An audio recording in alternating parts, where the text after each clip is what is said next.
আমরা টিউটোরিয়ালের এই পর্বে দেখব কনস্ট্যান্ট কেমনে ডিফাইন করতে হয় এবং কীভাবে অ্যাক্সেস করতে হয় সেই নিয়ে আমরা কথা বলবো এখানে।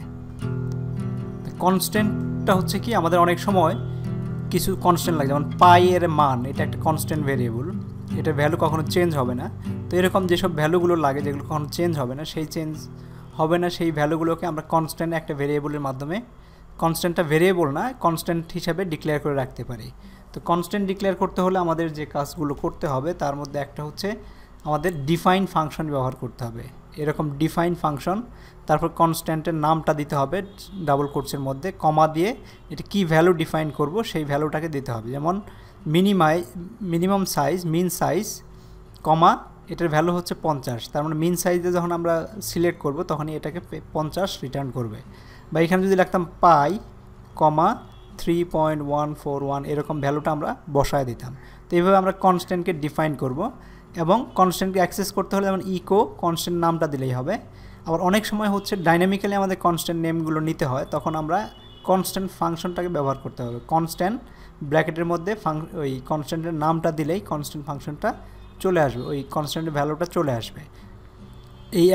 এটা একই রকম কাজ করে, কিন্তু প্রোগ্রামের বিভিন্ন সিচুয়েশন আমাদের ডাইনামিক্যালি কনস্ট্যান্ট নামটা দিতে হয়, সেই নামটা আমরা কনস্ট্যান্ট ফাংশনের মাধ্যমে নিয়ে আসতে পারি।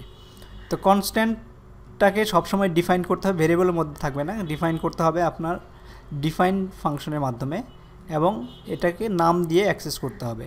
এটা কেস সেন্সিটিভ, তবে কনস্ট্যান্টকে আলাদা করে দেখানোর জন্য সবসময় এটার লেটারগুলোকে ক্যাপিটাল লেটারে লেখা হয়।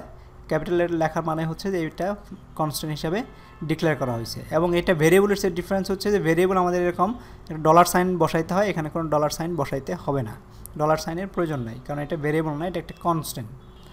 তো এইভাবে আমরা কনস্ট্যান্ট ডিফাইন করতে পারি এবং অ্যাক্সেস করতে পারি।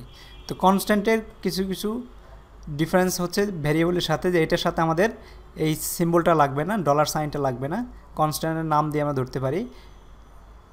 কনস্ট্যান্টে আমরা কখনো ভ্যালু অ্যাসাইন করতে পারি না, এটা একবারই প্রোগ্রামে ডিক্লেয়ার করা হয় এবং বিভিন্ন সময় ব্যবহার করতে হয়, এবং এটা ডিক্লেয়ার করতে হবে ডিফাইন ফাংশনের মাধ্যমে। কনস্ট্যান্টটা যে কোনো সময় যে কোনো জায়গায় আমরা ডিফাইন করতে পারি এবং যে কোনো জায়গা থেকে আমরা অ্যাক্সেস করতে পারি যদি এটা স্কোপের মধ্যে থেকে থাকে। কনস্ট্যান্ট সেট করা হয়ে গেছে এবং এটাকে রিডিফাইন বা আনডিফাইন করা যাবে না। তো এখানে আমরা কিছু ভ্যালিড এবং ইনভ্যালিড কনস্ট্যান্টের নাম দেখি। ডিফাইন ওয়ান ফার্স্ট থিংস, এটা ওয়ান নামে একটা কনস্ট্যান্ট ডিফাইন করলাম যার ভ্যালু হচ্ছে ফার্স্ট থিংস, যেহেতু একটা স্ট্রিং হিসেবে দিচ্ছি এই জন্য ডাবল কোটসের মধ্যে যাচ্ছে। ইন্টিজার বা অন্য এই ফ্লোট ভ্যালু হলে বা ডেসিমাল ভ্যালু হলে আমরা ডাবল কোটসে যাব না, কোট ছাড়াই লিখব। যেমন 2, 3 এগুলো হচ্ছে ভ্যালিড, আর ইনভ্যালিড হচ্ছে 2, কারণ নিউমেরিক দিয়ে কখনো কনস্ট্যান্টের নাম শুরু হবে না। কনস্ট্যান্টের নাম শুরু হবে আইদার আলফাবেটিক কোনো একটা আলফাবেট অথবা একটা আন্ডারস্কোর দিয়ে, তারপরে আন্ডারস্কোরের উপর অবশ্যই আলফাবেট থাকতে হবে। তারপরে আন্ডারস্কোর 3 এটাও ইনভ্যালিড, কারণ হচ্ছে ডাবল আন্ডারস্কোর দেওয়া হয়েছে, এখানে একটা লম্বা লাইন ব্যবহার করা হয়েছে, তো এই জন্য এগুলো হচ্ছে ইনভ্যালিড। তো এইভাবে আমরা কনস্ট্যান্ট ডিফাইন করতে পারি এবং অ্যাক্সেস করতে পারি। আমাদের পিএইচপি তার নিজস্ব প্রোগ্রামিংয়ের জন্য কিছু ম্যাজিক পিএইচপি কনস্ট্যান্ট বলে, যেগুলো ডিফাইন করা আছে ইন্টারনাল, সেগুলো আমরা ইউজ করতে পারি। একটা হচ্ছে লাইন, তার মানে এটা যেখানে আমরা প্রিন্ট করব কোন লাইনে আছে প্রোগ্রামে সেটা প্রিন্ট করবে, ডিবাগিংয়ের জন্য খুব কাজে লাগে। ফাইল, আমরা এখন কোন ফাইলের পাথ আছে সেই পাথটাকে রিটার্ন করবে। ফাংশন, কোন ফাংশনে আছে ফাংশনের নামটাকে সে ডিসপ্লে করবে। ক্লাস, যখন অবজেক্ট ওরিয়েন্টেড প্রোগ্রামিং করব তখন কোন ক্লাসে আছে ক্লাসের নামটা সে প্রিন্ট করবে। মেথড, ক্লাসের কোন মেথডের ভিতরে আছে সেই মেথডের নামটা আমরা এখান থেকে অ্যাক্সেস করতে পারি, এটা দিলে মেথডের নামটা সে ডিসপ্লে করে দিবে। এরপরে দেখব অপারেটর, বিভিন্ন ধরনের অপারেটর আছে পিএইচপিতে, সেগুলো নিয়ে কথা বলবো। Thank you very much.